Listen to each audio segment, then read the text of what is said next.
টুনটুন সারাদিন ছাদে দৌড়াদৌড়ি করে, কিন্তু আজ একটু বেশি গরম। উফ, আজ আর এক কদমও চলা যাবে না।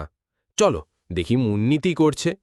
মুন্নি বরাবরই শান্ত বিড়াল, সে গল্প পড়তেই বেশি ভালোবাসে। তুই সারাদিন বসে বসে কি করিস রে?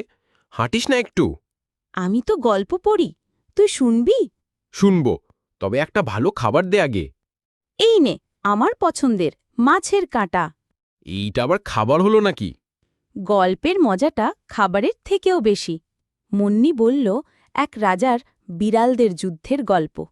ওয়াও, এরপর কি হলো? তারপর রাজা বলল, ম্যাও মানেই যুদ্ধ। কাল থেকে আমি তোর সঙ্গে গল্প শুনতে আসব। মাছ না পেলেও চলবে। দেখেছিস, গল্পের কাঁটাও মাছের থেকেও মজার হয়। গল্পই হল টুনটুন আর মুন্নির বন্ধুত্বের সেরা রসদ।